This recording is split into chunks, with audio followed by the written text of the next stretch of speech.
Drama سے فطور کی next آنے والی ایپیسوڈ میں آپ دیکھیں گے کہ آخرکار دلنشین کی بھابی دلنشین کی ماں کے پاس آتی ہے اور اسے کہتی کہ خدا کے لیے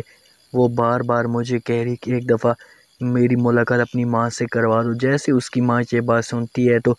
دلنشین کی بھابی کو کہتی ہے کہ آپ نے اسے کہا نہیں کہ وہ ہمارے لیے مر چکی ہے۔ تو وہ اسے کہتی ہے کہ میں نے اسے بار بار کہا لیکن اس کی آنکھوں میں آنسو نہیں دیکھ سکتی، آپ پلیز اسے ایک دفعہ جا کر مل رہے ہیں۔ جیسے ہی دلنشین کی ماں یہ بات سنتی ہے تو آخرکار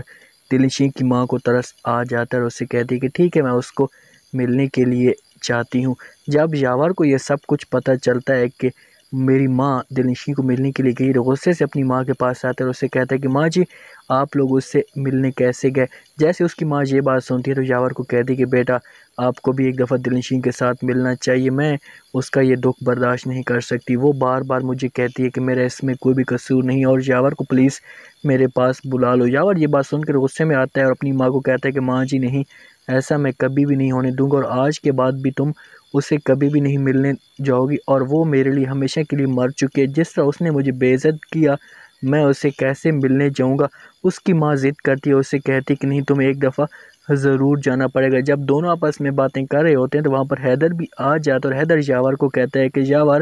اگر ہم اس کے ساتھ اتنی نفرت کریں گے تو اب وہ کہاں جائے گی، اس کا اب کچھ بھی نہیں رہا تو وہ ایسا نہ ہو کہ کچھ اور کر لے، آپ کو اس کے پاس ایک دفعہ جانا چاہیے۔ یاور اس کی طرف دیکھتا ہے اور اسے کہتا ہے کہ حیدر تم بھی اب ایسے ہی کہہ رہے ہو۔ حیدر اسے کہتا ہے کہ ہاں میں ایسا کہہ رہا ہوں، اس کو جو بھی سزا ملنی تھی مل چکی، اب اس کے پاس کچھ بھی نہیں ہے، اب تم ہی اس کا سہارا بن سکتے ہو، اگر تم اس کے پاس نہ گئے تو وہ بہت زیادہ ٹوٹ جائے گی۔ جیسے ہی یاور حیدر کی یہ بات سنتا ہے تو حیدر کو کہتا ہے کہ اگر آپ ایسا چاہتے ہو تو میں اس کو ضرور ملنے کے لیے جاؤں گا لیکن میری ملاقات اس کے سامنے آخری ہوگی۔ یاور جب دلنشین کو دیکھتا ہے تو یاور کی آنکھوں میں آنسو آنا شروع ہو جاتے ہیں اور آنسو اپنے پوچھنے لگتا ہے۔ دلنشین یاور کی طرف دیکھتی ہے اور اسے کہتی ہے کہ حیدر اگر تم مجھے اپنی بہن سمجھتی ہو تو خدا کے لیے میرا یقین کرو، میرا ایسا کوئی بھی قصور نہیں ہے اور میں نے ایسا کچھ بھی نہیں کیا ہے، سارا کچھ حمزہ کی وجہ سے ہوا، میں صرف اور صرف اپنی عزت بچانے کے لیے یہ سب کچھ کر رہی تھی اور میرا ساتھ یہ سب کچھ ہو گیا۔